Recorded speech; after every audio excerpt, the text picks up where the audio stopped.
ਪਹਿਲਾਂ ਤਾਂ ਇਹ ਦੱਸੋ ਸਾਡੇ ਦਰਸ਼ਕਾਂ ਨੂੰ ਵਰਲਡ ਰਿਕਾਰਡ ਬਣਾਇਆ ਕਿਸ 'ਚ? ਵਰਲਡ ਰਿਕਾਰਡ ਮੈਂ ਬਣਾਇਆ ਹੈਗਾ ਜੀ ਰਨਿੰਗ ਦੇ ਵਿੱਚ।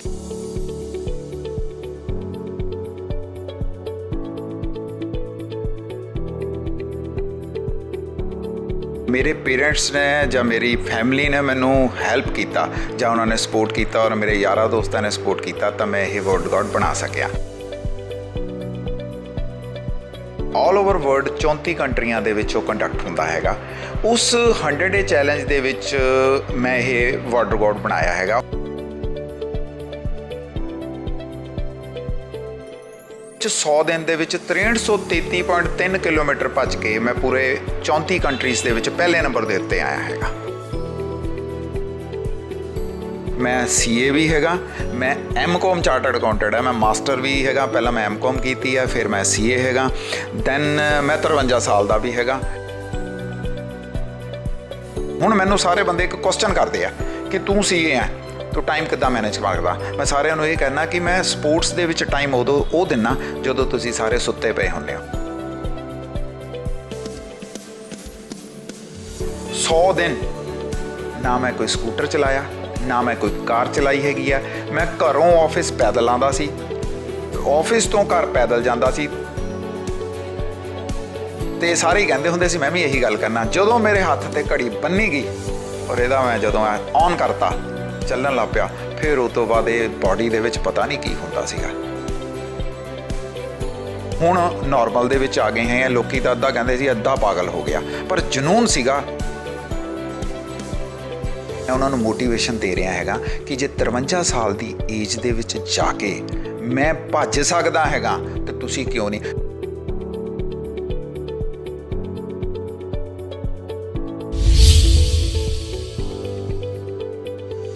ਜਨ ਹਿਤੈਸ਼ੀ ਦੇਖ ਰਹੇ ਦਰਸ਼ਕਾਂ ਦਾ ਸਵਾਗਤ ਹੈ ਜਨ ਜਨ ਕੀ ਬਾਤ ਜਨ ਹਿਤੈਸ਼ੀ ਕੇ ਸਾਥ। ਦੋਸਤੋ, ਤੁਸੀਂ ਮੋਟੀਵੇਸ਼ਨ ਦੀ ਬੜੀਆਂ ਗੱਲਾਂ ਸੁਣੀਆਂ ਹੋਣੀਆਂ। ਅੱਜ ਅਸੀਂ ਤੁਹਾਨੂੰ ਇੱਕ ਰੂਬਰੂ ਕਰਾਉਣ ਚੱਲੇ ਹਾਂ। ਕਿਹਾ ਜਾਂਦਾ ਹੈ, ਅਸੀਂ ਵੀ ਪੜ੍ਹਿਆ, ਤੁਸੀਂ ਵੀ ਪੜ੍ਹਿਆ, ਸਾਡੇ ਹੋਰ ਸਾਥੀਆਂ ਨੇ ਵੀ ਪੜ੍ਹਿਆ ਹੋਣਾ, where there is a will there is a way. So ਲੁਧਿਆਣੇ ਸ਼ਹਿਰ ਦੇ ਵਿੱਚ ਜਿਹੜੇ ਸ਼ਹਿਰ ਨੂੰ ਇੱਕ ਬਿਜ਼ਨਸਮੈਨਾਂ ਦਾ ਸ਼ਹਿਰ ਕਿਹਾ ਜਾਂਦਾ, ਲੋਕੀ ਕਹਿੰਦੇ ਕਿ ਇੱਥੇ ਬਿਜ਼ਨਸਮੈਨ ਹੀ ਹੁੰਦੇ, ਇੱਥੇ ਪਾਣੀ 'ਚ ਇੱਦਾਂ ਦੀ ਚੀਜ਼ਾਂ। ਪਰ ਬਿਜ਼ਨਸਮੈਨ ਦੇ ਨਾਲ ਅਸੀਂ ਦੇਖ ਰਹੇ ਹਾਂ ਇਹ ਕੋਵਿਡ ਦੇ ਵਿੱਚ ਅਸੀਂ ਇੱਕ ਬੜੀ ਡਿਫਰੈਂਟ ਚੀਜ਼ਾਂ ਸਾਨੂੰ ਸਾਹਮਣੇ ਆਈਆਂ ਕਿ ਇੱਥੇ ਐਥਲੀਟ ਵੀ ਬਹੁਤ ਹੈ। ਲੋਕਾਂ 'ਚ ਹੁਨਰ ਇੰਨਾ ਭਰਿਆ ਹੋਇਆ ਹੈ ਕਿ ਉਸ ਹੁਨਰ ਦੀ ਜਿੰਨੀ ਤੁਸੀਂ ਸ਼ਲਾਘਾ ਕਰ ਲਓ, ਜਿੰਨੀ ਤਾਰੀਫ ਕਰ ਲਓ, ਜਾਂ ਅਸੀਂ ਤੁਹਾਨੂੰ ਸ਼ਾਇਦ ਕੋਈ ਚੀਜ਼ਾਂ ਦੱਸਾਂਗੇ ਤੇ ਤੁਸੀਂ ਆਪਣੇ ਕੰਨਾਂ 'ਤੇ ਭਰੋਸਾ ਨਹੀਂ ਕਰ ਪਾਓਗੇ ਕਿ ਇਹ ਐਕਚੁਅਲ ਇੱਦਾਂ। ਉਹ ਕਹਿੰਦੇ ਅੱਖੋਂ ਦੇਖੀ ਤੇ ਵੀ ਬੰਦਾ ਕਈ ਵਾਰੀ ਸ਼ੱਕ ਕਰ ਲੈਂਦਾ, ਕਿਉਂਕਿ ਇੱਥੇ ਦੇ ਲੋਕਾਂ 'ਚ ਇੰਨਾ ਹੁਨਰ ਭਰਿਆ ਹੋਇਆ। ਉਹ ਹੁਨਰ ਖਾਲੀ ਵਪਾਰ 'ਚ ਨਹੀਂ ਹੈ, ਉਹ ਹੁਣ ਸਾਨੂੰ ਸਮਝ ਲੱਗ ਰਿਹਾ ਕਿ ਹੁਨਰ ਹੁੰਦਾ, ਉਹ ਐਥਲੀਟ 'ਚ ਵੀ ਹੋ ਸਕਦਾ ਹੈ, ਉਹ ਕਿਸੇ ਚੀਜ਼ 'ਚ ਵੀ ਹੋ ਸਕਦਾ। ਅੱਜ ਤੁਹਾਨੂੰ ਅਸੀਂ ਇੱਕ ਮਿਲਾਨ ਜਾ ਰਹੇ ਹਾਂ CA ਰਜਨੀਸ਼ ਸ਼ਰਮਾ। ਜੀ ਹਾਂ, ਹੁਣ CA ਰਜਨੀਸ਼ ਸ਼ਰਮਾ ਜੀ, ਤੁਸੀਂ ਸੋਚ ਰਹੇ ਹੋਗੇ ਇਹਨਾਂ ਨੇ ਅਕਾਊਂਟੈਂਸੀ 'ਚ ਕੁਛ ਨਵਾਂ ਕਰਤਾ ਕਿਉਂਕਿ CA ਹੈ, ਕੋਈ ਬਿਜ਼ਨਸ 'ਚ ਕਰਤਾ, ਪਰ ਨਹੀਂ। CA ਹੋਣ ਦੇ ਬਾਵਜੂਦ ਇਸ 53 ਸਾਲੇ ਨੌਜਵਾਨ ਨੇ, ਮੈਂ ਨੌਜਵਾਨ ਵਰਡ ਕਹਿ ਰਿਹਾ ਕਿਉਂਕਿ ਜੋ ਇਹਨਾਂ ਨੇ ਕਰਤੱਵ ਕਰ ਦਿੱਤਾ ਉਹ ਅੱਜ 18 ਤੋਂ 20 ਸਾਲ ਦਾ ਇੱਕ ਯੰਗਸਟਰ ਵੀ ਕਰਨ ਤੋਂ ਬਾਅਦ ਪਹਿਲਾਂ 10 ਵਾਰੀ ਸੋਚੇਗਾ ਜਾਂ ਉਹਦੀ ਹਿੰਮਤ ਨਹੀਂ ਪਏਗੀ, ਪਰ ਇਹ 53 ਸਾਲੀ ਨੌਜਵਾਨ ਨੇ ਕਰ ਦਿੱਤਾ ਤੇ ਲੁਧਿਆਣੇ ਸ਼ਹਿਰ ਨੂੰ ਇੱਕ ਐਗਜ਼ਾਮਪਲ ਖੜਾ ਕਰ ਦਿੱਤਾ। ਲੁਧਿਆਣੇ ਸ਼ਹਿਰ ਦਾ ਨਾਮ ਵਰਲਡ ਰਿਕਾਰਡ ਦੇ ਵਿੱਚ ਇਹਨਾਂ ਦੇ ਕਰਕੇ ਜਾਣਿਆ ਜਾ ਰਿਹਾ ਹੈ, ਇਹ ਐਥਲੀਟਾਂ ਕਰਕੇ ਜਾਣਿਆ ਜਾ ਰਿਹਾ ਹੈ। ਸਾਨੂੰ ਬੜੀ ਖੁਸ਼ੀ ਹੋ ਰਹੀ ਹੈ ਤੁਹਾਡੇ ਨਾਲ ਸਾਂਝਾ ਕਰਦੇ ਹੋਏ। ਤੇ ਆਓ ਗੱਲਬਾਤ ਕਰੀਏ ਰਜਨੀਸ਼ ਸ਼ਰਮਾ ਜੀ ਨਾਲ ਕਿ ਇਹਨਾਂ ਨੇ CA ਹੋਣ ਦੇ ਬਾਵਜੂਦ ਕੀ ਇਹੋ ਜਿਹਾ ਕਰ ਦਿੱਤਾ ਕਿ ਵਰਲਡ ਰਿਕਾਰਡ ਇਹਨਾਂ ਦੇ ਨਾਮ ਤੇ ਬਣ ਗਿਆ। ਤੇ ਨਮਸਕਾਰ ਸਰ। ਨਮਸਕਾਰ ਜੀ। ਸਰ, ਪਹਿਲੀ ਗੱਲ ਤਾਂ ਤੁਸੀਂ CA, ਉਸ ਤੋਂ ਬਾਅਦ ਤੁਸੀਂ ਵਰਲਡ ਰਿਕਾਰਡ ਬਣਾਇਆ, ਔਰ ਵਰਲਡ ਰਿਕਾਰਡ ਅਕਾਊਂਟੈਂਸੀ 'ਚ ਨਹੀਂ ਬਣਾਇਆ, ਟੈਕਸੇਸ਼ਨ 'ਚ ਨਹੀਂ ਬਣਾਇਆ। ਮਤਲਬ ਕੀ ਗੱਲ, ਕੋਈ ਤਸੱਲੀ ਨਹੀਂ ਹੈ ਦਿਲੋਂ ਕਿ ਮਤਲਬ ਇਹ ਕਿਹੜੇ ਪਾਸੇ ਆਪਾਂ? ਪਹਿਲਾਂ ਤਾਂ ਇਹ ਦੱਸੋ ਸਾਡੇ ਦਰਸ਼ਕਾਂ ਨੂੰ ਵਰਲਡ ਰਿਕਾਰਡ ਬਣਾਇਆ ਕਿਸ 'ਚ? ਵਰਲਡ ਰਿਕਾਰਡ ਮੈਂ ਬਣਾਇਆ ਹੈਗਾ ਜੀ ਰਨਿੰਗ ਦੇ ਵਿੱਚ। ਸਭ ਤੋਂ ਪਹਿਲਾਂ ਮੈਂ ਇੱਕ ਚੀਜ਼ ਕਹਿਣਾ ਚਾਹੁੰਦਾ ਹੈਗਾ ਕਿ ਇਸ ਰੱਬ ਦੀ ਬਲੈਸਿੰਗਸ ਦੇ ਕਾਰਨ, ਰੱਬ ਨੇ ਮੈਨੂੰ ਬਲੈਸ ਕੀਤਾ, ਮੇਰੇ ਪੇਰੈਂਟਸ ਨੇ ਜਾਂ ਮੇਰੀ ਫੈਮਿਲੀ ਨੇ ਮੈਨੂੰ ਹੈਲਪ ਕੀਤਾ ਜਾਂ ਉਹਨਾਂ ਨੇ ਸਪੋਰਟ ਕੀਤਾ ਔਰ ਮੇਰੇ ਯਾਰਾਂ ਦੋਸਤਾਂ ਨੇ ਸਪੋਰਟ ਕੀਤਾ ਤਾਂ ਮੈਂ ਇਹ ਵਰਲਡ ਰਿਕਾਰਡ ਬਣਾ ਸਕਿਆ। ਹੁਣ ਮੈਂ ਤੁਹਾਡੇ ਕੁਐਸਚਨ ਦਾ ਜਵਾਬ ਦੇਣ ਜਾ ਰਿਹਾ ਕਿ ਮੈਂ ਬਣਾਇਆ ਕਿਹਦੇ 'ਚ। ਇੱਕ 100 ਡੇ ਰਨਿੰਗ ਇੱਕ ਚੈਲੰਜ ਹੈਗਾ ਜਿਹੜਾ ਕਿ ਆਲ ਓਵਰ ਵਰਲਡ 34 ਕੰਟਰੀਆਂ ਦੇ ਵਿੱਚ ਉਹ ਕੰਡਕਟ ਹੁੰਦਾ ਹੈਗਾ। ਉਸ 100 ਡੇ ਚੈਲੰਜ ਦੇ ਵਿੱਚ ਮੈਂ ਇਹ ਵਰਲਡ ਰਿਕਾਰਡ ਬਣਾਇਆ ਹੈਗਾ। ਉਹ 100 ਡੇ ਚੈਲੰਜ ਹੁੰਦਾ ਕੀ ਹੈਗਾ, ਉਹਦੇ ਵਿੱਚ ਇਹ ਹੁੰਦਾ ਕਿ ਘੱਟ ਤੋਂ ਘੱਟ ਤੁਸੀਂ 1 ਕਿਲੋਮੀਟਰ, ਵੱਧ ਤੋਂ ਵੱਧ ਜਿੰਨੇ ਮਰਜ਼ੀ ਕਿਲੋਮੀਟਰ ਤੁਸੀਂ ਭੱਜ ਕੇ ਕਰਨਾ ਹੁੰਦਾ ਹੈਗਾ।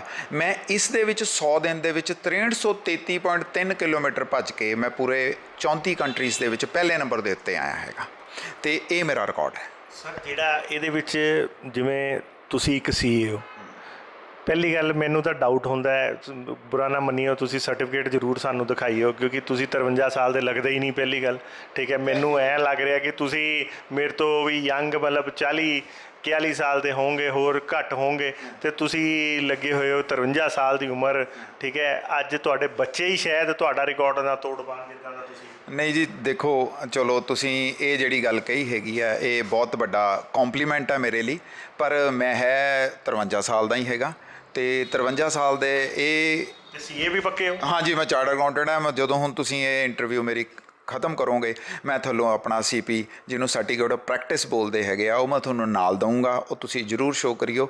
ਮੈਂ CA ਵੀ ਹੈਗਾ, ਮੈਂ MCOM ਚਾਰਟਰਡ ਅਕਾਊਂਟੈਂਟ ਹੈ, ਮੈਂ ਮਾਸਟਰ ਵੀ ਹੈਗਾ। ਪਹਿਲਾਂ ਮੈਂ MCOM ਕੀਤੀ ਹੈ, ਫਿਰ ਮੈਂ CA ਹੈਗਾ, ਦੈਨ ਮੈਂ 53 ਸਾਲ ਦਾ ਵੀ ਹੈਗਾ, ਅਤੇ ਐਥਲੀਟ ਵੀ ਹੈਗਾ। ਐਥਲੀਟ ਕੀ ਗੱਲ, ਆਪਾਂ ਨੂੰ ਜ਼ਿੰਦਗੀ 'ਚ ਕਿਸੇ ਚੀਜ਼ ਦੀ ਤਸੱਲੀ ਨਹੀਂ ਹੈਗੀ ਕਿ ਮਤਲਬ MCOM ਵੀ ਕਰਨੀ ਜ਼ਰੂਰੀ ਸੀ, ਫਿਰ CA ਵੀ ਕਰਨਾ ਜ਼ਰੂਰੀ ਸੀ, ਉਸ ਤੋਂ ਬਾਅਦ ਹੁਣ 53 ਸਾਲ ਦੀ ਉਮਰ 'ਚ ਜਦੋਂ ਲੋਕੀ ਰਿਟਾਇਰਡ ਕਰ ਜਾਂਦੇ ਆ, ਤੁਸੀਂ ਕਹਿੰਦੇ ਹੋ ਮੈਂ ਰਨਰ 100 ਡੇਜ਼ ਰਨਿੰਗ ਦੇ ਵਿੱਚ ਵਰਲਡ ਰਿਕਾਰਡ ਵੀ ਬਣਾ ਦਿੱਤਾ। ਦੇਖੋ, ਇਸ ਤਰ੍ਹਾਂ ਹੈ ਕਿ ਜਿਹੜੀ ਮੇਰੀ CA ਹੈ, ਜੋ ਮੈਂ ਉਹ ਮੇਰਾ ਪ੍ਰੋਫੈਸ਼ਨ ਹੈ। ਤੁਸੀਂ ਸਰਵਾਈਵ ਕਰਨ ਦੇ ਲਈ, ਆਪਣੀ ਫੈਮਿਲੀ ਨੂੰ ਪਾਲਣ ਦੇ ਲਈ, ਜਾਂ ਤੁਸੀਂ ਇਸ ਦੁਨੀਆ ਦੇ ਵਿੱਚ ਰਹਿਣ ਲਈ, ਉਹ ਇੱਕ ਤੁਹਾਡਾ ਕੋਈ ਨਾ ਕੋਈ ਪ੍ਰੋਫੈਸ਼ਨ ਹੋਣਾ ਚਾਹੀਦਾ। ਉਹ ਮੈਂ ਚਾਰਟਰਡ ਅਕਾਊਂਟੈਂਟ ਹਾਂ, ਜਿੱਥੋਂ ਮੈਂ ਆਪਣੀ ਅਰਨਿੰਗ ਕਰਦਾ ਹੈਗਾ। ਇੱਕ ਮੇਰਾ ਉਹ ਰੁਤਬਾ ਹੈਗਾ। ਜਿਹੜੀ ਮੇਰੀ ਰਨਿੰਗ ਹੈ, ਰਨਿੰਗ ਮੇਰਾ ਪੈਸ਼ਨ ਹੈ, ਉਹ ਹੁਣ ਦਾ ਨਹੀਂ ਹੈਗਾ। ਮੈਂ ਛੋਟੇ ਹੁੰਦੇ ਤੋਂ ਹੀ, ਮੈਂ ਪਹਿਲਾਂ ਕਾਲਜ ਟਾਈਮ ਦੇ ਉੱਤੇ 8-10 ਸਾਲ ਭੰਗੜੇ ਦੀ ਪੰਜਾਬ ਦੀ ਟੀਮ ਦੇ ਵਿੱਚ ਰਿਹਾ ਹੈਗਾ। ਉਹ ਵੀ ਇੱਕ ਐਕਟੀਵਿਟੀ ਆ, 10 ਮਿੰਟ ਦੀ ਜਿਹੜੀ ਪਰਫਾਰਮੈਂਸ ਹੈ ਉਹ ਤਸੱਲੀ ਕਰਾ ਦਿੰਦੀ ਹੈ। ਉਸ ਤੋਂ ਬਾਅਦ ਮੈਂ ਕ੍ਰਿਕਟ ਖੇਲੀ ਹੈ, ਬੈਡਮਿੰਟਨ ਖੇਲੀ ਹੈ। ਮਤਲਬ ਕੋਈ ਜ਼ਿੰਦਗੀ ਦੇ ਵਿੱਚ ਆਪਾਂ ਟਿਕ ਕੇ ਨਹੀਂ ਬੈਠੇ ਹੈਗੇ। ਤਾਂ ਹੀ ਪਹਿਲਾਂ ਹੀ ਕਿਹਾ ਕਿ ਤਸੱਲੀ ਹੋਈ ਨਹੀਂ ਹੈਗੀ। ਨਹੀਂ, ਤਸੱਲੀ ਹੈਗੀ ਹੈ, ਪਰ ਜਿਸ ਤਰ੍ਹਾਂ ਹੁਣ ਇਸ ਟਾਈਮ ਦੇ ਵਿੱਚ ਮੈਂ CA ਹੈ। CA ਮੇਰਾ ਪ੍ਰੋਫੈਸ਼ਨ ਹੈ। ਆਪਣੀ ਮੈਂਟਲ, ਦਿਮਾਗੀ ਤੌਰ 'ਤੇ ਫਿੱਟ ਰਹਿਣ ਦੇ ਲਈ, ਜਾਂ ਫਿਜ਼ੀਕਲ ਫਿੱਟ ਰਹਿਣ ਲਈ ਤੁਹਾਨੂੰ ਕੋਈ ਫਿਜ਼ੀਕਲ ਐਕਟੀਵੇਟ ਕਰਨੀ ਬਹੁਤ ਜ਼ਰੂਰੀ ਹੈ, ਜਿਹਦੇ 'ਚ ਮੈਂ 2 ਚੀਜ਼ਾਂ ਨੂੰ ਇਸ ਟਾਈਮ ਅਡਾਪਟ ਕੀਤਾ ਹੋਇਆ। ਪਹਿਲੇ ਨੰਬਰ ਦੇ ਉੱਤੇ ਮੇਰੀ ਰਨਿੰਗ, ਦੂਸਰੇ ਨੰਬਰ ਦੇ ਉੱਤੇ ਸਾਈਕਲਿੰਗ। ਮੈਂ ਸਾਈਕਲਿਸਟ ਵੀ ਹਾਂ। ਮੈਂ ਰਨਿੰਗ ਦੇ ਵਿੱਚ ਹਜੇ ਤੱਕ ਇਹ ਜਿਹੜੀ 100 ਡੇ ਦੇ ਵਿੱਚ 6333 ਕਿਲੋਮੀਟਰ ਕਰਕੇ ਆਇਆ। ਮੈਂ ਤੀਸਰੀ ਵਾਰ, 3rd ਟਾਈਮ ਮੈਂ HDR ਕਰ ਰਿਹਾ ਹੈਗਾ। ਪਹਿਲੀ ਵਾਰ ਮੈਂ 1667 18 ਦੇ ਵਿੱਚ ਕੀਤਾ ਸੀਗਾ, 19 ਦੇ ਵਿੱਚ 3250 ਕੀਤਾ ਸੀ, ਹੁਣ 6333 ਕੀਤਾ। ਇਹਦੇ ਨਾਲ ਸਾਈਕਲਿੰਗ ਦੇ 2 ਰਿਕਾਰਡ ਮੇਰੇ ਨਾਲ ਹੈਗੇ ਆ। ਇੱਕ 2 ਵਾਰ ਮੈਂ SR ਹੈ, SR ਬੋਲਦੇ ਆ ਸੁਪਰ ਰੈਂਡਮ। ਉਹਦੇ 'ਚ ਕੀ ਹੁੰਦਾ, 1500 ਕਿਲੋਮੀਟਰ ਤੁਸੀਂ ਸਾਈਕਲਿੰਗ ਕਰਦੇ ਹੋ ਇੱਕ ਸਾਲ ਦੇ ਵਿੱਚ, 200, 300, 400 ਅਤੇ 600 ਜਦੋਂ ਤੁਸੀਂ ਕੰਪਲੀਟ ਕਰਦੇ ਹੋ ਤਾਂ ਤੁਹਾਨੂੰ ਇਹ ਟਾਈਟਲ ਮਿਲਦਾ। ਇਹ ਟਾਈਟਲ ਲੋਕਲ ਨਹੀਂ ਹੈ, ਇਹ ਫਰਾਂਸ ਦੀ ਕੰਪਨੀ ਔਡੈਕਸ ਹੈਗੀ ਹੈ, ਜਿਹੜੀ ਕੀ ਹੈ ਤੁਹਾਨੂੰ ਰਜਿਸਟਰਡ ਕਰਦੀ ਹੈ। ਉਹ ਤੁਹਾਡੀ ਇਹ ਸਾਰਿਆਂ ਨੂੰ ਚੈੱਕ ਕਰਦੀ ਹੈ, ਫਿਰ ਤੁਹਾਨੂੰ ਇਹ ਟਾਈਟਲ ਦਿੰਦੀ ਹੈ।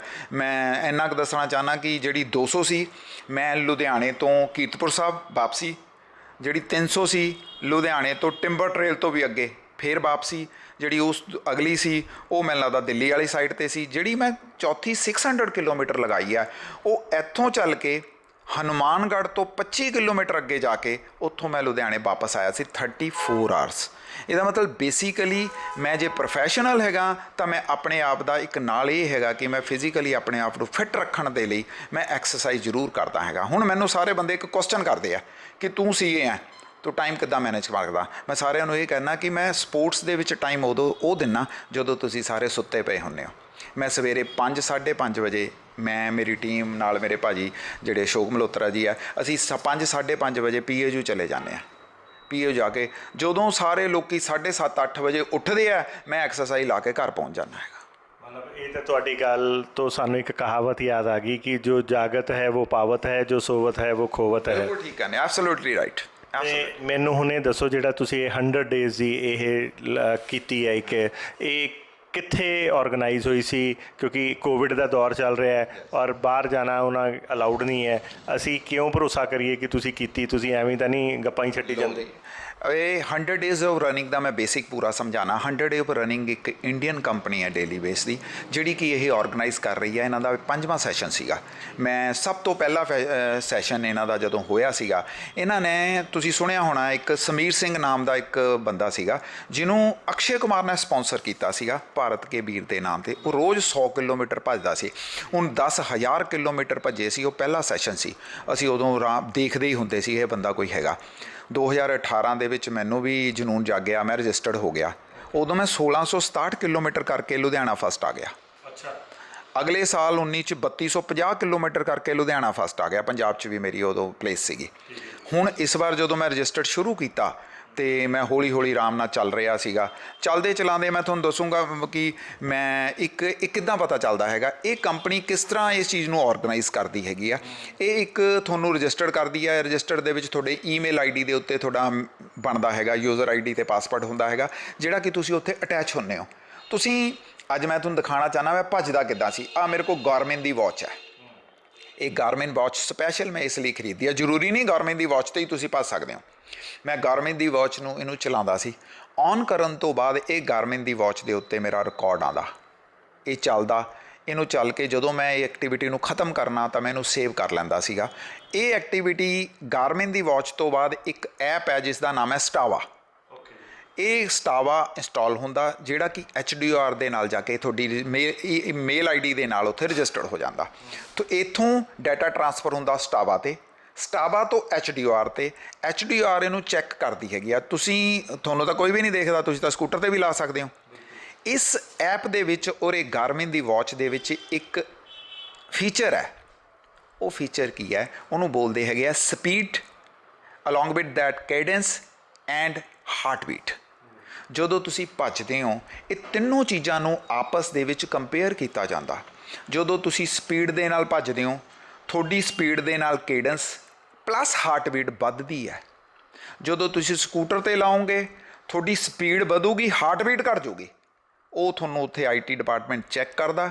ਅਗਰ ਇਸ ਤਰ੍ਹਾਂ ਦਾ ਕੁਝ ਹੋਵੇ ਤਾਂ ਤੁਹਾਨੂੰ ਡਿਸਕੁਆਲੀਫਾਈ ਕਰ ਦਿੰਦੇ ਆ। ਹੁਣ ਮੈਂ ਤੁਹਾਨੂੰ ਇੱਕ ਸਿਰਫ ਇਹਦੇ 'ਚ ਐਡ ਕਰਨ ਜਾ ਰਿਹਾ ਹੈਗਾ। 100 ਦਿਨ ਨਾ ਮੈਂ ਕੋਈ ਸਕੂਟਰ ਚਲਾਇਆ, ਨਾ ਮੈਂ ਕੋਈ ਕਾਰ ਚਲਾਈ ਹੈਗੀ ਆ।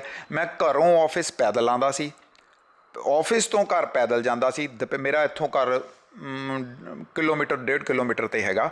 ਮੈਂ ਕੀ ਕਰਦਾ ਸੀ, ਇੱਥੋਂ ਜਦੋਂ ਨਿਕਲਣਾ 2 ਵਜੇ ਲੰਚ ਲਈ, ਮੈਂ ਘੁੰਮ ਕੇ ਆਪਣੇ ਘਰ ਪਹੁੰਚਣਾ ਘੰਟੇ 'ਚ 5 ਕਿਲੋਮੀਟਰ ਲਾ ਕੇ। ਪੂਰੇ ਮੇਰੇ ਕੱਪੜੇ ਭੇਜਣੇ, ਕਿਉਂਕਿ ਉਸ ਟਾਈਮ 'ਤੇ ਜੂਨ ਜੁਲਾਈ ਦੇ ਵਿੱਚ ਅਗਸਤ 'ਚ ਬਹੁਤ ਗਰਮੀ ਸੀਗੀ। ਉਹ ਕਰਨ ਤੋਂ ਬਾਅਦ ਫਿਰ ਮੈਂ ਕੀ ਕਰਨਾ ਹੈਗਾ, ਜਦੋਂ ਵਾਪਸ ਆਉਣਾ ਫੇਰ ਲਗਾਉਣਾ। ਮਤਲਬ ਕਿ ਦੁਪਹਿਰ ਦੇ ਵਿੱਚ ਹੀ ਮੈਂ 12-15 ਕਿਲੋਮੀਟਰ ਕੱਢ ਜਾਂਦਾ ਹੁੰਦਾ ਸੀ। ਔਰ ਪੂਰੇ ਦਿਨ ਦੇ ਵਿੱਚ ਮੈਂ 4 ਵਾਰ ਨਹਾਉਂਦਾ ਸੀਗਾ ਔਰ 4 ਵਾਰ ਹੀ ਕੱਪੜੇ ਬਦਲਦਾ ਸੀ। ਫਿਰ ਜਦੋਂ ਸਭ ਤੋਂ ਸਟਾਰਟਿੰਗ ਮੈਂ ਕਿੱਦਾਂ ਕਰਦਾ ਸੀ, 3:30 ਵਜੇ ਮੈਂ ਸ਼ੁਰੂ ਕਰਦਾ ਹੁੰਦਾ ਸੀ। 3:30 ਵਜੇ ਮੇਰੇ ਦੋਸਤ ਨੇ BRS ਨਗਰ ਦੇ ਵਿੱਚ ਸੁਖਦਰਸ਼ਨ ਸਿੰਘ ਪੁੰਨੀ, ਉਹ ਹੈਗੇ ਆ ਵਿਸ਼ਕਰਮਾ ਢਾਬੇ ਵਾਲੇ, ਪੱਠੇ ਵਾਲੇ, ਵਿਸ਼ਕਰਮਾ ਪੱਠੇ ਵਾਲੇ ਆ, ਬਹੁਤ ਵੱਡੇ ਇੰਟਰਸਟਿਸਟ ਨੇ। ਉਹਨਾਂ ਕੋਲ ਮੈਂ ਚੱਲ ਜਾਂਦਾ ਸੀ ਭਾਜੀ ਕੋ। ਉਹ 3:30 ਵਜੇ ਮੈਨੂੰ CFC ਸਕੂਲ ਦੇ ਅੱਗੇ 1.5 ਕਿਲੋਮੀਟਰ ਦਾ ਸਟ੍ਰੈਚ ਹੈ, ਉਹ ਮੈਨੂੰ ਉੱਥੇ ਭਜਾਉਂਦੇ ਹੁੰਦੇ ਸੀ। 7 ਵਜੇ ਤੱਕ ਮੈਂ 21 ਤੋਂ 25 ਕਿਲੋਮੀਟਰ ਉਹਨਾਂ ਦਾ ਨਾਲ ਲਾ ਕੇ ਉਹ ਫਿਰ ਰੈਸਟ ਕਰਦੇ ਸੀ। ਉਸ ਤੋਂ ਬਾਅਦ ਮੇਰੇ ਦੂਸਰੇ ਭਾਈ ਸਾਹਿਬ ਹੈ ਮੇਰੇ ਤੋਂ ਵੱਡੇ, ਅਸ਼ੋਕ ਮਲਹੋਤਰਾ ਜੀ, ਉਹ ਵੀ BRS ਨਗਰ 'ਚ ਹੀ ਰਹਿੰਦੇ ਆ। ਉਹਨਾਂ ਨੂੰ ਲੈ ਕੇ ਮੈਂ PAU ਦੇ ਅੰਦਰ ਆ ਜਾਂਦਾ ਸੀ। ਫਿਰ ਅਸੀਂ 9:30-10 ਵਜੇ ਤੱਕ, ਸਾਡਾ ਪਹਿਲਾ ਟਾਰਗੇਟ ਹੁੰਦਾ ਸੀ 42 ਜਾਂ 50 ਕਰਨ ਦਾ। ਉਹ ਇੰਨੀ ਕੁ ਦੇਰ ਦੇ ਵਿੱਚ ਅਸੀਂ ਕਰਕੇ ਫਿਰ ਉਸ ਤੋਂ ਬਾਅਦ ਆ ਕੇ ਮੈਂ ਵਿੱਚ ਥੋੜਾ ਜਿਹਾ ਟੋਕਣਾ ਚਾਹੂੰਗਾ। ਤੁਸੀਂ 42, 50, 10, 21 ਤਾਂ ਐਂ ਬੋਲ ਰਹੇ ਹੋ ਜਿਵੇਂ ਨੰਬਰ ਹੁੰਦੇ ਆ। ਸਾਨੂੰ ਸੁਣ ਕੇ ਹੀ ਸਾਡੇ ਹੋਸ਼ ਉੱਡੀ ਜਾਂਦੇ ਆ। ਮੈਂ ਅੱਜ ਦੇ ਟਾਈਮ 'ਚ ਤੁਹਾਡੇ ਤੋਂ ਸ਼ਾਇਦ 10-12 ਸਾਲ ਛੋਟਾ ਹੋਊਂਗਾ। ਮੈਂ ਅੱਜ ਸੋਚਣ ਲੱਗਾ ਅਸੀਂ ਵੀ ਠੀਕ ਹੈ ਆਪਣੇ ਜ਼ਮਾਨੇ 'ਚ, ਜਿਵੇਂ ਜੋ ਤੁਸੀਂ ਕਿਹਾ ਕਿ ਉਹ ਨਲਾਇਕ ਸੀਗੇ, ਹਰ ਜਗ੍ਹਾ ਟੀਮ 'ਚ ਵੜ ਜਾਂਦੇ ਸੀਗੇ, ਇੰਨੇ ਕੁ ਮਤਲਬ ਫਿੱਟ ਸੀਗੇ ਆਪਣੇ ਜੋਗੇ। ਪਰ ਫਿਰ ਵੀ ਆ 20, 21, 22 ਤੁਸੀਂ ਤਾਂ ਐਂ ਗੱਲ ਕਰ ਰਹੇ ਹੋ ਜਿਵੇਂ ਇਹ ਨੰਬਰ ਹੀ ਹੁੰਦੇ ਆ। ਇਹ ਮੈਂ ਦੱਸਦਾ, ਇਹ ਜਨੂਨ ਹੈ। ਜਦੋਂ ਮੇਰੇ ਹੱਥ 'ਤੇ ਸਾਰੇ ਹੀ ਕਹਿੰਦੇ ਹੁੰਦੇ ਸੀ, ਮੈਂ ਵੀ ਇਹੀ ਗੱਲ ਕਰਨਾ, ਜਦੋਂ ਮੇਰੇ ਹੱਥ 'ਤੇ ਘੜੀ ਬੰਨੀ ਗਈ ਔਰ ਇਹਦਾ ਮੈਂ ਜਦੋਂ ਔਨ ਕਰਤਾ ਚੱਲਣ ਲੱਗ ਪਿਆ, ਫਿਰ ਉਹ ਤੋਂ ਬਾਅਦ ਇਹ ਬਾਡੀ ਦੇ ਵਿੱਚ ਪਤਾ ਨਹੀਂ ਕੀ ਹੁੰਦਾ ਸੀਗਾ। ਫਿਰ ਕੋਈ ਥਕਾਵਟ ਨਹੀਂ। ਫਿਰ ਤਾਂ ਟਾਰਗੇਟ ਪਹਿਲਾਂ ਸੋਚ ਕੇ ਚੱਲਦਾ ਹੁੰਦਾ ਸੀਗਾ ਕਿ ਮੈਂ ਕਿੰਨਾ ਕਰਨਾ। ਮੇਰੇ ਨਾਲ ਮੇਰਾ ਸਪੋਰਟ ਸਿਸਟਮ ਜਿੱਦਾਂ ਜ਼ਿਆਦਾਤਰ 100 ਦਿਨ ਮੇਰੇ ਨਾਲ ਜਿਹੜਾ ਬੰਦਾ ਰਿਹਾ ਹੈਗਾ ਸਾਏ ਦੀ ਤਰ੍ਹਾਂ, ਉਹ ਅਸ਼ੋਕ ਮਲਹੋਤਰਾ ਜੀ ਮੇਰੇ ਵੱਡੇ ਭਾਈ ਸਾਹਿਬ ਰਹੇ ਹੈਗੇ ਆ। ਉਹ ਮੇਰੇ ਨਾਲ ਭੱਜ ਰਹੇ ਹੁੰਦੇ ਸੀ ਜਾਂ ਮੈਨੂੰ ਕੋਈ ਵੀ ਹਾਈਡਰੇਸ਼ਨ ਦੇ ਰਹੇ ਹੈਗੇ ਆ। ਤਾਂ ਉਸ ਟਾਈਮ ਦੇ ਉੱਤੇ ਉਹ ਮੈਨੂੰ ਇਹੀ ਕਹਿੰਦੇ ਹੁੰਦੇ ਸੀ ਕਿ ਜਦੋਂ ਤੂੰ ਘੜੀ ਚਲਾ ਲਈ ਫਿਰ ਰੁਕਣ ਵਾਲਾ ਗੱਲ ਨਹੀਂ। ਫਿਰ 100 ਦਿਨ ਸੀ, ਟਾਰਗੇਟ ਦਿਨ ਦੇ ਵਿੱਚ 60 ਤੋਂ 65 ਕਿਲੋਮੀਟਰ ਦਾ ਸੀ। ਜੇ ਤੁਸੀਂ 21-42 ਨਹੀਂ ਕਰਦੇ ਤਾਂ ਫਿਰ ਰਾਤ ਤੱਕ ਕੁਝ ਨਹੀਂ ਹੋ ਸਕਦਾ। ਇਹੀ ਕਾਰਨ ਸੀਗਾ। ਸੋ ਇਸ ਰੇਸ ਦੀ ਇੱਕ ਚੀਜ਼ ਜੋ ਅਸੀਂ ਤੁਹਾਡੇ ਤੋਂ ਸਮਝੇ ਹਾਂ ਕਿ 100 ਡੇਜ਼ ਕੰਟੀਨਿਊਸਲੀ ਭੱਜਣਾ ਹੈ। ਉਹ 100 ਡੇਜ਼ ਦੇ ਵਿੱਚ ਤੁਸੀਂ ਕਿੰਨੀ ਦੇਰ, ਮਤਲਬ ਇਹ ਤਾਂ ਨਹੀਂ ਸੀ 100 ਦਿਨ ਮਤਲਬ ਤੁਸੀਂ ਆਪਣੇ ਕੰਮ ਤੇ ਨਹੀਂ ਆ ਸਕਦੇ ਸੀ, 100 ਦਿਨ ਤੁਸੀਂ ਸਿਰਫ ਭੱਜੀ ਜਾਣਾ ਹੈ ਜਾਂ ਰੈਸਟ ਕਰ ਲਿਆ ਜਾਂ ਭੱਜ ਲਿਆ, ਰੈਸਟ ਕਰ ਲਿਆ, ਭੱਜ ਲਿਆ। ਇਹ ਇਦਾਂ ਦੀ ਕੋਈ ਚੀਜ਼ ਹੈ ਜਾਂ ਕੀ ਹੈ? ਮੈਂ ਦੱਸਦਾ। 3:30 ਸ਼ੁਰੂ ਸਵੇਰੇ ਹੋ ਗਏ, 3:30 ਤੋਂ ਸਾਡਾ ਟਾਰਗੇਟ ਹੁੰਦਾ ਸੀ 9:30 10 ਵਜੇ ਤੱਕ। ਉਹ ਤੋਂ ਬਾਅਦ ਮੈਂ ਘਰ ਜਾ ਕੇ ਆਪਣੇ ਕੋਈ ਰੈਸਟ ਨਹੀਂ, ਘਰਦਿਆਂ ਨੂੰ ਪਤਾ ਸੀ ਆ ਰਿਹਾ ਹੈਗਾ, ਉਹਨਾਂ ਨੇ ਮੇਰਾ ਬ੍ਰੇਕਫਾਸਟ ਤਿਆਰ ਰੱਖਣਾ, ਮੈਂ ਤਿਆਰ ਹੋ ਕੇ ਜਿੰਨੀ ਦੇਰ ਵੀ ਬਹੁਤ, ਕਿਉਂਕਿ ਇੰਨੀ ਕੁ એનર્ਜੀ ਸੀਗੀ, ਸਪੀਡ ਦੇ ਵਿੱਚ 15-20 ਮਿੰਟ ਦੇ ਵਿੱਚ ਮੈਂ ਸਾਰਾ ਰੈਡੀ ਹੋ ਕੇ ਆਪਣੇ ਆਫਿਸ ਆ ਜਾਣਾ। ਉਸ ਤੋਂ ਬਾਅਦ ਮੈਂ ਆਫਿਸ ਨੂੰ 2 ਵਜੇ ਤੱਕ ਅਟੈਂਡ ਕਰਨਾ ਆਪਣੇ ਕਲਾਇੰਟਸ ਨੂੰ। 2 ਵਜੇ ਮੈਂ ਲੰਚ ਦੇ ਉੱਤੇ ਨਿਕਲਣਾ ਹੈਗਾ ਪੈਦਲ ਆਪਣੇ ਘਰ ਨੂੰ। ਉੱਥੋਂ ਲੰਚ ਕਰਕੇ 15 ਮਿੰਟ ਦੀ ਬ੍ਰੇਕ, 10-15 ਮਿੰਟ ਮੈਂ ਰੈਸਟ ਕਰਕੇ ਫਿਰ ਵਾਪਸ ਤੁਰ ਪੈਣਾ। ਫਿਰ ਮੈਂ 2-3 ਘੰਟੇ 7 ਵਜੇ ਤੱਕ, 6 ਜਾਂ 7 ਵਜੇ ਤੱਕ ਆਫਿਸ ਨੂੰ ਅਟੈਂਡ ਕਰਨਾ। ਉਸ ਤੋਂ ਬਾਅਦ ਫਿਰ ਮੈਂ PAG ਨੂੰ ਨਿਕਲ ਜਾਣਾ। ਫਿਰ 11 ਜਾਂ 11:30 ਰਾਤ ਦੇ ਮੈਂ ਘਰ ਵੜਦਾ ਹੁੰਦਾ ਸੀ। ਭਾਜੀ ਤੁਸੀਂ ਬੰਦੇ ਹੀ ਹੋ ਜਾਂ ਰੋਬੋਟ ਸਿਸਟਮ ਲੱਗਾ ਅੰਦਰ ਕੋਈ? 100 ਦਿਨ ਦੇ ਵਿੱਚ ਤਾਂ ਇਹੀ ਰੋਬੋਟ ਹੀ ਬਣਨਾ ਪਿਆ। ਹੁਣ ਨਾਰਮਲ ਦੇ ਵਿੱਚ ਆ ਗਏ ਹੈ। ਲੋਕੀ ਤਾਂ ਅੱਧਾ ਕਹਿੰਦੇ ਸੀ ਅੱਧਾ ਪਾਗਲ ਹੋ ਗਿਆ, ਪਰ ਜਨੂਨ ਸੀਗਾ ਕਿ ਇੱਕ ਵਾਰ ਇਸ ਵਾਰ ਮੈਨੂੰ ਲੱਗਦਾ ਥੋੜਾ ਜਿਹਾ ਤੁਹਾਡਾ ਲਿਹਾਜ਼ ਕਰ ਲਿਆ ਜਿਨ੍ਹਾਂ ਨੇ ਅੱਧਾ ਕਿਹਾ। ਚਲੋ ਪੂਰਾ ਹੀ ਕਹਿ, ਇਹ ਜਿਹੜੀ ਚੀਜ਼ ਹੈਗੀ ਹੈ ਨਾ, ਇਹ ਪੂਰਾ ਪਾਗਲ ਬਣ ਕੇ ਹੀ ਹੁੰਦੀ ਹੈ। ਦੇਖੋ ਸਪੋਰਟਸ ਖਾਸ ਕਰਕੇ ਲੰਬੀ ਸਾਈਕਲਿੰਗ ਤੇ ਰਨਿੰਗ ਪਾਗਲਪਨ ਦੇ ਐਕਸਟ੍ਰੀਮ ਦੇ ਉੱਤੇ ਜਾ ਕੇ ਹੁੰਦੀ ਹੈ, ਨਹੀਂ ਤਾਂ ਇਹ ਨਹੀਂ ਹੁੰਦੀ। ਹੁਣ ਜਿੱਦਾਂ ਇਹ ਖ਼ਤਮ ਕਰਤਾ, ਹੁਣ ਸਾਡਾ ਰੋਜ਼ ਦਾ ਦੋਨਾਂ ਦਾ, ਮੇਰੇ ਤੇ ਅਸ਼ੋਕ ਭਾਜੀ ਦਾ ਰੋਜ਼ ਦਾ ਜਾਂ ਬਾਕੀ ਸਾਡੀ ਟੀਮ ਦਾ ਜਿਹੜੇ ਹੈਗੇ ਆ ਉਹਨਾਂ ਦਾ ਰੂਟੀਨ ਹੈ 8-10 ਕਿਲੋਮੀਟਰ ਦਾ। ਇਹ ਹੁਣ 100 ਡੇਜ਼ ਦੀ ਤੁਸੀਂ ਮੇਰੇ ਨਾਲ ਗੱਲ ਕਰਦੇ ਹੋਏ ਹੈਗੇ ਹੋ। ਮੈਂ ਬੇਸਿਕਲੀ ਮੈਰਾਥਨ ਰਨਰ ਹੈਗਾ। ਮੈਂ ਹਜੇ ਤੱਕ 50 ਤੋਂ ਉੱਤੇ ਹਾਫ ਮੈਰਾਥਨ, ਹਾਫ 21.1 ਨੂੰ ਕਹਿੰਦੇ ਆ, ਫੁੱਲ ਮੈਰਾਥਨ ਲਾ ਚੁੱਕਾ ਆਲ ਓਵਰ ਇੰਡੀਆ ਦੇ ਵਿੱਚ। ਟਾਟਾ ਨੂੰ ਮੈਂ, ਟਾਟਾ ਜਿਹੜੀ ਮੁੰਬਈ ਹੈਗੀ ਆ, ਮੈਂ 2 ਵਾਰ ਲਾ ਚੁੱਕਾ ਹੋਇਆ ਹੈਗਾ। ਅਤੇ ਬੈਂਗਲੋਰ, ਕੈਲਕਟਾ, ਕਸੌਲੀ, ਚੰਡੀਗੜ੍ਹ ਦੀ ਤਾਂ ਤੁਸੀਂ ਮੇਰੇ ਕੋਲ ਲਿਸਟ ਨਾ ਪੁੱਛੋ ਕਿ ਚੰਡੀਗੜ੍ਹ ਦੀਆਂ ਤਾਂ ਜਿਹੜੀਆਂ ਰੋਡਸ ਹੈ ਉਹ ਨੀਵੀਆਂ ਕਰਤੀਆਂ ਸੀ ਭੱਜ ਕੇ। ਇਹ ਮੇਰਾ ਉਹਦਾ ਹੈ, ਰੈਗੂਲਰ ਮੇਰਾ ਇਹ ਰੂਟੀਨ ਹੈ। ਔਰ ਮੈਂ ਇਕੱਲਾ ਨਹੀਂ, ਮੇਰੀ ਟੀਮ ਇਹਦੇ 'ਚ ਅਸ਼ੋਕ ਮਲਹੋਤਰਾ ਜੀ ਹੋ ਗਏ, ਸੁਖਦਰਸ਼ਨ ਸਿੰਘ ਪੁੰਨੀ ਹੋ ਗਏ, ਸਰਪ੍ਰੀਤ ਘੁੰਮਣ, ਡੀਨ ਗੜਵਾਸੂ, PAG ਉਹ ਹੋ ਗਏ। ਇਹ ਪੂਰੀ ਟੀਮ ਹੈ ਜਿਹੜੀ ਅਸੀਂ ਇਕੱਠੇ ਕਰਕੇ ਚੱਲ ਕੇ ਕਰਦੇ ਹਾਂ, ਉਹ ਭੱਜਦੇ ਹਾਂ। ਉਹ ਜਿਹੜਾ ਸਾਡੀ ਪ੍ਰੈਕਟਿਸ ਲਗਾਤਾਰ ਦੀ ਸੀਗੀ, ਉਹ ਪ੍ਰੈਕਟਿਸ ਸਾਡੀ ਫਿਰ 100 ਦਿਨ ਦੇ ਵਿੱਚ ਆ ਕੇ ਕੰਮ ਆਉਂਦੀ ਹੈਗੀ ਆ ਕਿ ਤੁਸੀਂ ਚੱਲੀ ਜਾਂਦੇ ਹੈਗੇ। ਭਾਜੀ ਇਹ ਆਪਾਂ ਐਕਚੁਅਲੀ ਐਥਲੀਟ ਹੀ ਕਰ ਰਹੇ ਹਾਂ, ਆਪਣੇ ਇੰਡੀਆ ਦੇ ਯੰਗਸਟਰਸ ਨੂੰ ਕੋਈ ਕੰਪਲੈਕਸ ਦੇਣ ਦੀ ਕੋਸ਼ਿਸ਼ 'ਚ ਕਰ ਰਹੇ? ਮੈਨੂੰ ਤਾਂ ਨਹੀਂ ਲੱਗਦਾ। ਤੁਸੀਂ ਤਾਂ ਚਲੋ ਵਰਲਡ ਰਿਕਾਰਡ ਤਾਂ ਬਣਾ ਲਿਆ, ਇਹ ਤਾਂ ਤੁਸੀਂ ਇੰਡੀਅਨ ਜਿਹੜਾ ਯੂਥ ਹੈ ਵਿਚਾਰਾ ਡਿਪਰੈਸ਼ਨ 'ਚ ਆ ਜਾਣਾ ਤੁਹਾਨੂੰ, ਤੁਹਾਡੇ ਵਰਗੇ 53 ਸਾਲ ਦੇ ਯੁਵਾ ਨੂੰ ਦੇਖ ਕੇ। ਭੱਜ ਅਸੀਂ ਇੰਨਾ ਸਕਦੇ ਨਹੀਂ, ਅਚੀਵ ਸਾਡੇ ਤੋਂ ਹੋਣਾ ਨਹੀਂ, ਤੁਸੀਂ ਤਾਂ ਮੈਨੂੰ ਤਾਂ ਲੱਗ ਰਿਹਾ ਸਾਨੂੰ ਕੰਪਲੈਕਸ ਦੇਣ ਲਈ ਬੁਲਾਇਆ। ਨਹੀਂ, ਕੰਪਲੈਕਸ ਨਹੀਂ। ਇੱਥੇ ਮੈਂ ਥੋੜ੍ਹਾ ਜਿਹਾ ਤੁਹਾਡੇ ਤੋਂ ਡਿਫਰ ਕਰੂੰਗਾ, ਥੋੜ੍ਹਾ ਉਲਟ ਕਹੂੰਗਾ। ਮੈਂ ਉਹ ਯੂਥ ਨੂੰ ਤਾਂ ਬਾਕੀਆਂ ਨੂੰ ਮੋਟੀਵੇਟ ਕਰ ਰਿਹਾ ਹੈਗਾ। ਮੈਂ ਉਹਨਾਂ ਨੂੰ ਮੋਟੀਵੇਸ਼ਨ ਦੇ ਰਿਹਾ ਹੈਗਾ ਕਿ ਜੇ 53 ਸਾਲ ਦੀ ਏਜ ਦੇ ਵਿੱਚ ਜਾ ਕੇ ਮੈਂ ਭੱਜ ਸਕਦਾ ਹੈਗਾ ਤਾਂ ਤੁਸੀਂ ਕਿਉਂ ਨਹੀਂ। ਯੂਥ ਦੀ ਪ੍ਰੋਬਲਮ ਇਸ ਟਾਈਮ ਕੀ ਹੈ?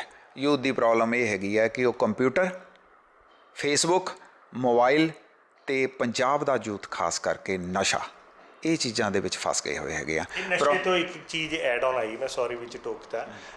ਅਸੀਂ ਵੀ ਦੇਖਿਆ ਜਿਹੜਾ ਜਿਮ ਕਰਨਾ ਪੈਂਦਾ ਹੈ ਅਤੇ ਉਹਦੇ ਲਈ ਕੋਈ ਪ੍ਰੋਟੀਨ ਐਕਸ ਉਹ ਲੈਣਾ ਪੈਂਦਾ, ਅਤੇ ਤੁਹਾਨੂੰ ਵੀ ਇਹ ਜਿਹੜਾ ਤੁਸੀਂ ਕਹਿ ਰਹੇ ਹੋ 100 ਡੇਜ਼ ਦੇ ਵਿੱਚ ਤੁਸੀਂ ਵੀ ਕੋਈ ਇੱਦਾਂ ਦੀਆਂ ਚੀਜ਼ਾਂ ਕੀਤੀਆਂ ਪਾਗਲਪੰਤੀ ਦੀ ਇਸ ਲੈਵਲ ਨੂੰ ਅਚੀਵ ਕਰਨ ਲਈ? ਜਾਂ ਮਤਲਬ ਤੁਹਾਡਾ ਫੂਡ ਫਾਡ ਕੀ ਰਿਹਾ? ਕੁਛ ਨਹੀਂ, ਮੈਂ ਪਿਓਰਲੀ ਵੈਜੀਟੇਰੀਅਨ ਹੈ। ਆਪਣੀ ਜ਼ਿੰਦਗੀ ਵਿੱਚ ਸਿਗਰਟ, ਮੀਟ, ਸ਼ਰਾਬ ਔਰ ਵਾਈਨ ਡਰਿੰਕ ਮੈਂ ਜ਼ਿੰਦਗੀ 'ਚ ਕਦੀ ਨਹੀਂ ਕੀਤੀ। ਮੇਰੀ ਸਿੰਪਲ ਫੂਡ ਮੈਂ ਖਾਣਾ ਹੈਗਾ ਜਿਹੜਾ ਘਰ ਦਾ ਬਣਿਆ ਹੋਇਆ, ਪ੍ਰੋਟੀਨ ਵੀ ਘਰ ਦੀ ਹੀ ਸਿੰਪਲ ਖਾਣਾ। ਮੇਰਾ ਸਹੀ ਲਾ ਲਓ, ਇੰਨਾ ਝੂਠ ਨਾ। ਇਹ ਮੈਨੂੰ ਕਹਿਣਾ ਤੁਸੀਂ, ਮੈਂ ਹੁਣ ਜਦੋਂ ਇੰਟਰਵਿਊ ਖ਼ਤਮ ਕਰੋਗੇ ਤਾਂ ਮੇਰੇ ਥੱਲੇ ਆਓ। ਤੁਸੀਂ ਹਰ ਚੀਜ਼ ਦਾ ਪ੍ਰੂਫ ਰੱਖਦੇ ਹੋ? ਮੈਂ ਕਹਿੰਦਾ ਪ੍ਰੂਫ ਨਹੀਂ, ਮੈਂ ਨਹੀਂ ਆ ਪ੍ਰੂਫ। ਰਜਨੀਸ਼ ਦੇ ਇਹ ਪ੍ਰੂਫ ਲੋਕੀ ਬੋਲਦੇ ਆ। ਜੇ ਤੁਹਾਡੀ ਕੋਈ ਚੀਜ਼ ਲੋਕੀ ਬੋਲਣ, ਮਜ਼ਾ ਉਸ ਚੀਜ਼ ਦਾ ਆਉਂਦਾ। ਤੁਸੀਂ ਜਾ ਕੇ ਆਹ ਲਾਈਨ ਜਿਹੜੀ ਮੈਂ ਬੋਲ ਰਿਹਾ ਨਾ ਕਿ ਮੈਂ ਮੀਟ, ਸ਼ਰਾਬ, ਜੇ ਉਹ ਮੈਂ ਨਹੀਂ ਕੁਛ ਕਹਿੰਦਾ, ਲੋਕੀ ਮੇਰੀ ਕਸਮ ਖਾ ਲੈਂਦੇ ਹੈਗੇ ਆ। ਇਹ ਆਪਣੀ ਬਣਾਈ ਹੋਈ ਇੱਕ ਇਮੇਜ ਹੈ ਔਰ ਇਹ ਚੀਜ਼ ਪ੍ਰੈਕਟੀਕਲ ਹੈ ਕਿ ਮੈਂ ਜੋ ਕੁਛ ਘਰ ਦਾ ਹੀ ਖਾਣਾ ਹੈਗਾ। ਜੋ ਕੋਈ ਆ ਜਿੱਦਾਂ ਪ੍ਰੋਟੀਨ ਜਿਮ ਵਾਲਾ, ਉਹਦੇ 'ਚ ਕੁਛ ਨਹੀਂ ਆ, ਉਹਦੇ 'ਚ ਤੁਹਾਡਾ ਸਰੀਰ ਖਰਾਬ ਹੁੰਦਾ, ਸਟੈਮਿਨਾ ਨਹੀਂ ਬਣਦਾ ਹੈਗਾ। ਤੁਸੀਂ ਆਪਣੇ ਬੇਸਿਕ ਘਰ ਦੇ ਫੂਡ ਦੇ ਉੱਤੇ ਜੇ ਰਹੋ ਤਾਂ ਤੁਹਾਨੂੰ ਕੋਈ ਪ੍ਰੋਬਲਮ ਨਹੀਂ, ਔਰ ਤੁਹਾਨੂੰ ਐਕਸੈਸਿਵ ਖਾਣ ਦੀ ਲੋੜ ਨਹੀਂ ਪੈਂਦੀ। ਤੁਸੀਂ ਨੋਰਮਲ ਫੂਡ ਖਾਓ ਘਰ ਦਾ ਖਾਓ, ਤੁੰਨ ਤੁੰਨ ਕੇ ਨਾ ਖਾਓ। ਹੁਣ ਤੁਹਾਨੂੰ ਅਗਲੀ ਦੇ ਉੱਤੇ ਸ਼ੌਕ ਲੱਗਣਾ, ਜਿਹੜੀ ਮੈਂ ਹੁਣ ਆਪਣਾ ਡਾਈਟ ਦੱਸਣ ਜਾ ਰਿਹਾ। ਮੈਂ ਸਾਰੇ ਦਿਨ ਦੇ ਵਿੱਚ ਅੱਜ ਵੀ ਪ੍ਰੈਕਟੀਕਲੀ 2 ਚਪਾਤੀਆਂ ਖਾਂਦਾ। 2 ਚਪਾਤੀਆਂ ਦੇ ਨਾਲ ਮੇਰਾ ਮੇਨ ਜਿਹੜਾ ਸੋਰਸ ਹੈਗਾ ਉਹ ਦੁੱਧ ਹੈ ਜਾਂ ਡਰਾਈ ਫਰੂਟ ਹੈਗਾ ਜਾਂ ਪਨੀਰ ਹੈਗਾ, ਜਿਹੜਾ ਮੈਂ, ਕਿਉਂਕਿ ਤੁਹਾਨੂੰ ਤੁੰਨ ਤੁੰਨ ਕੇ ਖਾਣ ਦੀ ਜ਼ਰੂਰਤ ਨਹੀਂ ਹੈਗੀ। ਤੁਸੀਂ ਖਾਂਦੇ ਹੋ, ਫਿਰ ਉਹਦੇ ਤੁਹਾਡੇ ਢਿੱਡ। ਜਦੋਂ ਮੈਂ 100 ਡੇ ਸ਼ੁਰੂ ਕੀਤਾ ਸੀਗਾ, ਮੇਰਾ weight 82 ਕਿਲੋ ਸੀ, ਸਾਡੇ ਅਸ਼ੋਕ ਭਾਜੀ ਦਾ weight 72 ਕਿਲੋ ਸੀ। ਇਸ ਟਾਈਮ ਮੇਰਾ weight 66 ਕਿਲੋ ਹੈ, ਭਾਈ ਸਾਹਿਬ ਦਾ 65 ਕਿਲੋ ਹੈ। ਤੇ ਜਿਹੜੇ 100 ਡੇਜ਼ 'ਚ ਤੁਹਾਨੂੰ ਹੋਰ ਕਿੱਦਾਂ ਦੀਆਂ ਕੋਈ ਔਕੜਾਂ ਆਈਆਂ ਜਾਂ ਤੁਹਾਨੂੰ ਪ੍ਰੋਬਲਮਸ ਫੇਸ ਕਰਨੀਆਂ ਪਈਆਂ? ਕਿਉਂਕਿ 100 ਦਿਨ ਸਰ ਲੋਕਾਂ ਤੋਂ 40 ਦਿਨ ਚਲਿਆ ਨਹੀਂ ਰੱਖਿਆ ਜਾਂਦਾ, ਉਸ 'ਚ ਵੀ ਉਹ ਕਿਤੇ ਨਾ ਕਿਤੇ ਚੂਕ ਕਰ ਦਿੰਦੇ। ਤੁਸੀਂ 100 ਦਿਨ ਭੱਜਣਾ, ਵਰਲਡ ਰਿਕਾਰਡ ਬਣਾਉਣਾ, ਮਤਲਬ ਇਹ ਕੀ ਪ੍ਰੋਬਲਮ ਹੈ? ਪ੍ਰੋਬਲਮ ਸਭ ਤੋਂ ਪਹਿਲਾਂ ਦੇਖੋ, ਤੁਹਾਨੂੰ ਇੱਕ ਤਾਂ management, first of all your time management. Time management ਦੇ ਵਿੱਚ ਇਹ ਹੈਗਾ ਕਿ ਤੁਸੀਂ ਆਫਿਸ ਨੂੰ ਕਿੱਦਾਂ ਮੈਨੇਜ ਕਰਨਾ ਹੈਗਾ। ਉਹਦੇ ਵਿੱਚ ਇਹ ਹੁੰਦਾ ਸੀ, ਮੈਨੂੰ ਹਮੇਸ਼ਾ ਹੀ ਟੋਸ 'ਤੇ ਰਹਿੰਦਾ ਸੀ, ਮੈਂ ਉਹ ਫਟਾਫਟ ਖਤਮ ਕਰਨਾ, ਮੈਂ ਆਫਿਸ ਦਾ ਕੰਮ ਵੀ ਕਰਨਾ ਹੈਗਾ। ਜੇ ਘਰਦਿਆਂ ਨੇ ਗਲਤੀ ਦੇ ਨਾਲ ਕੁਝ ਕਹਿ ਦਿੱਤਾ ਹੈਗਾ ਤਾਂ ਮੈਨੂੰ ਪਤਾ ਲੱਗਦਾ ਸੀ ਜੇ ਮੈਂ ਇਹ ਕੰਮ ਕਰਨ ਚਲਾ ਗਿਆ ਤਾਂ ਮੇਰੇ ਇੰਨੇ ਕਿਲੋਮੀਟਰ ਘੱਟ ਜਾਣੇ ਹੈਗੇ ਆ। ਮੇਰੀ ਥੈਂਕਸ ਹੈ ਮੇਰੇ ਫੈਮਿਲੀ ਦਾ, ਜਿਨ੍ਹਾਂ ਨੇ ਮੈਨੂੰ ਇਸ ਚੀਜ਼ ਦੇ ਵਿੱਚ ਸਪੋਰਟ ਕੀਤੀ ਔਰ ਸਮਝਿਆ ਕਿ ਇਹ ਜੋ ਕਰਨ ਜਾ ਰਿਹਾ ਹੈਗਾ। ਮੇਰੇ ਬੱਚੇ, ਮੇਰੀ ਇੱਕ ਬੇਟੀ ਹੈਗੀ ਆ, ਕੰਪਿਊਟਰ ਸਾਇੰਸ ਇੰਜੀਨੀਅਰ ਹੈਗੀ ਆ, ਅਤੇ ਬੇਟਾ ਮੇਰਾ CA ਕਰ ਰਿਹਾ ਹੈਗਾ, ਆਰਿਆਨ ਸ਼ਰਮਾ, ਬੇਟੀ ਮੇਰੀ ਰਕਸ਼ਿਤਾ, ਵਾਈਫ ਸਪਨਾ ਸ਼ਰਮਾ। ਉਹ ਜਿਹੜੇ ਸਾਰੇ ਹੈਗੇ ਆ, ਉਹਨਾਂ ਨੇ ਮੈਨੂੰ, ਮੇਰੀ ਮਦਰ ਹੈਗੇ ਆ, ਉਹ ਸਾਰਿਆਂ ਨੇ ਮੈਨੂੰ ਪੂਰੀ ਦੀ ਪੂਰੀ ਸਪੋਰਟ ਕੀਤੀ ਇਸ ਚੀਜ਼ ਦੇ ਵਿੱਚ ਕਿ ਤੂੰ ਕਰ। ਕਿਸੇ ਟਾਈਮ 'ਤੇ ਫਰਸਟ੍ਰੇਟ ਹੋ ਜਾਂਦੇ ਸੀਗੇ। ਇਹ ਮੈਨੇਜਮੈਂਟ, ਟਾਈਮ ਮੈਨੇਜਮੈਂਟ, ਇਹ ਸਭ ਤੋਂ ਵੱਡੀ ਪ੍ਰੋਬਲਮ ਹੈ। ਸੈਕੰਡ ਆਦੀ ਹੈਲਥ ਪ੍ਰੋਬਲਮ। ਹੈਲਥ ਪ੍ਰੋਬਲਮ ਦੇ ਵਿੱਚ ਤੁਸੀਂ ਦੇਖੋਗੇ ਕਿ ਜਦੋਂ ਬਰਸਾਤਾਂ ਦੇ ਵਿੱਚ, ਬਰਸਾਤ ਹੁੰਦੀਆਂ ਹੈਗੀਆਂ, ਬਰਸਾਤਾਂ ਦੇ ਵਿੱਚ ਬਾਰਿਸ਼ ਹੁੰਦੀ ਹੈ, ਬਾਰਿਸ਼ 'ਚ ਕੋਈ ਨਹੀਂ ਭੱਜਦਾ। ਮੈਂ ਉਡੀਕਦਾ ਹੁੰਦਾ ਸੀ ਬਾਰਿਸ਼ ਕਦੋਂ ਹੋਊਗੀ। ਤੁਹਾਨੂੰ ਪਤਾ, ਜਦੋਂ ਤੁਸੀਂ ਬਾਰਿਸ਼ 'ਚ ਭੱਜਦੇ ਹੋ, ਤੁਹਾਡੀ ਸਭ ਤੋਂ ਜ਼ਿਆਦਾ ਐਫੀਸ਼ੀਐਂਸੀ ਬਾਰਿਸ਼ 'ਚ ਹੁੰਦੀ ਹੈ। ਤੁਹਾਡੀ ਸਪੀਡ, ਕਿਉਂਕਿ ਤੁਸੀਂ ਡੀਹਾਈਡਰੇਟ ਨਹੀਂ ਹੁੰਦੇ, ਤੁਸੀਂ ਥੱਕਦੇ ਨਹੀਂ ਹੈਗੇ। ਤੁਹਾਨੂੰ ਉਦੋਂ ਸਾਹ ਘੱਟ ਚੱਲਦਾ ਜੇ ਤੁਹਾਡੇ ਸਿਰ ਦੇ ਉੱਤੇ ਬਾਰਿਸ਼ ਪੈ ਰਹੀ ਹੋਵੇ। ਤੁਸੀਂ ਉਹਦੇ 'ਚ ਜ਼ਿਆਦਾ ਟਾਈਮ ਕੱਢਦੇ ਹੋ। ਮੈਂ PAG ਦੇ ਅੰਦਰ ਵੜ ਜਾਣਾ, ਪਰ ਉਹਦੇ 'ਚ ਇੱਕ ਸਾਈਡ ਬਾਈ ਸਾਈਡ ਇੱਕ ਪ੍ਰੋਬਲਮ ਹੁੰਦੀ ਸੀਗੀ। ਉਹ ਕੀ, ਤੁਹਾਡੇ ਬੂਟ ਗਿੱਲੇ ਹੋ ਜਾਂਦੇ ਆ ਔਰ ਤੁਹਾਡੇ ਪੈਰ ਗਲ ਜਾਂਦੇ ਆ। ਪੈਰ ਗਲਣ ਦੇ ਵਿੱਚ ਹੁਣ ਮੈਂ ਆਪਣੇ, ਜੇ ਮੈਂ ਪੈਰ ਤੁਹਾਨੂੰ ਦਿਖਾਵਾਂ ਜਾਂ ਅਸ਼ੋਕ ਭਾਈ ਦੇ ਪੈਰ ਦਿਖਾਵਾਂ, ਸਾਡੇ ਦੋਨਾਂ ਦੇ ਪੈਰ ਗਲ ਗਏ ਹੋਏ ਆ। ਸਾਡੇ 3 ਨਾਖੂਨ ਡਾਕਟਰ ਨੇ ਕੱਢ ਦਿੱਤੇ ਹੋਏ ਆ। ਮੇਰਾ ਰੋਜ਼ ਜਿਹੜੇ ਮੇਰੇ ਪੈਰ ਹੈਗੇ ਆ, ਕਾਰ ਦੀ ਤਰ੍ਹਾਂ ਦੇ, ਜਿੱਦਾਂ ਕਾਰ ਸਰਵਿਸ ਲਈ ਜਾਂਦੀ ਆ। ਮੈਂ ਹੌਸਪੀਟਲ ਦੇ ਵਿੱਚ, ਅਮਨ ਹੌਸਪੀਟਲ ਦੇ ਵਿੱਚ, ਡਾਕਟਰ ਗੁਰਮੀਤ ਮੇਰੇ ਦੋਸਤ ਹੈ, ਜਿਹੜਾ ਕਿ ਮੇਰੇ ਹਰ ਦੂਜੇ ਦਿਨ ਪੈਰ ਨੂੰ ਚੈੱਕ ਕਰਦੇ ਸੀਗੇ। ਕਦੀ ਉਹਦੇ 'ਚ ਪਾਣੀ ਭਰ ਗਿਆ, ਕੁਛ ਪੈ ਗਿਆ, ਜੇ ਉਹਦਾ ਉਹ ਕੱਢਣਾ ਹੈਗਾ, ਉਹ ਰੈਗੂਲਰਲੀ। ਉਹ ਇੱਕ ਹੋਰ ਦੱਸਣਾ ਚਾਹੁੰਦਾ, ਜਦੋਂ ਮੈਂ ਅੱਧ ਦੇ ਵਿੱਚ ਪਹੁੰਚ ਗਿਆ, ਮੈਂ ਇੱਕ ਦਿਨ ਡੀਹਾਈਡਰੇਟ ਹੋ ਗਿਆ। ਡੀਹਾਈਡਰੇਟ ਦੇ ਵਿੱਚ ਕੀ ਹੋ ਗਿਆ, ਮੇਰੇ ਯੂਰਿਨ ਦੇ ਵਿੱਚ ਬਲੱਡ ਆਉਣਾ ਸ਼ੁਰੂ ਹੋ ਗਿਆ। ਮੈਂ ਡਾਕਟਰ ਗੁਰਮੀਤ ਨੂੰ ਫ਼ੋਨ ਕੀਤਾ। ਡਾਕਟਰ ਗੁਰਮੀਤ ਕਹਿੰਦੇ ਕੋਈ ਪ੍ਰੋਬਲਮ ਵਾਲੀ ਗੱਲ ਨਹੀਂ ਹੈਗੀ। ਉਹਨਾਂ ਨੇ ਮੈਨੂੰ ਜਦੋਂ ਮੈਡੀਸਨ ਦਿੱਤੀ, ਮੈਂ ਉਹਦੇ ਨਾਲ ਓਕੇ ਹੋ ਗਿਆ, ਮੈਂ ਠੀਕ ਹੋ ਗਿਆ। ਇਸ ਤਰ੍ਹਾਂ ਦੀਆਂ ਬੜੀਆਂ ਪ੍ਰੋਬਲਮਸ ਆਉਂਦੀਆਂ ਹੈਗੀਆਂ ਕਿ ਤੁਹਾਡੀ ਬਾਡੀ ਸਾਥ ਦੇਣਾ ਕਿਤੇ ਛੱਡ ਜਾਂਦੀ ਹੈਗੀ ਆ। ਪਰ ਇਹੀ ਹੁੰਦਾ ਕਿ ਹੁਣ ਥੋੜ੍ਹਾ ਜਿਹਾ ਰਹਿ ਗਿਆ। ਕੋਈ ਜਦੋਂ ਤੁਸੀਂ ਸਵੇਰੇ ਉੱਠਦੇ ਹੋ, ਫਿਰ ਇਹ ਆਪਣੇ ਆਪ ਨੂੰ ਕੁਐਸਚਨ ਕਰਦੇ ਆ ਕੀ ਕਰਦਾ ਪਿਆ। 70, 75, 80 ਕਿਲੋਮੀਟਰ ਰੋਜ਼ ਭੱਜਣਾ ਬਹੁਤ ਔਖਾ ਹੈਗਾ। ਬਿਲਕੁਲ, ਮੈਂ ਤਾਂ ਉਹੀ ਕਹਿ ਰਿਹਾ, ਤੁਸੀਂ ਤਾਂ 10-20 ਦੇ ਨੰਬਰ ਲੈ ਰਹੇ ਸੀ, ਹੁਣ ਤੁਸੀਂ 70-80 ਤੇ ਆ ਗਏ। ਮਤਲਬ ਮੈਨੂੰ ਤਾਂ ਲੱਗ ਰਿਹਾ ਤੁਸੀਂ ਸਾਨੂੰ ਕੰਪਲੈਕਸ ਦੇ ਰਹੇ ਹੋ। ਨਹੀਂ, 63 ਕਿਲੋ ਇੱਦਾਂ ਨਾ, 63 ਕਿਲੋਮੀਟਰ ਦੀ ਮੇਰੀ ਐਵਰੇਜ ਆ ਰਹੀ ਹੈ ਜੀ।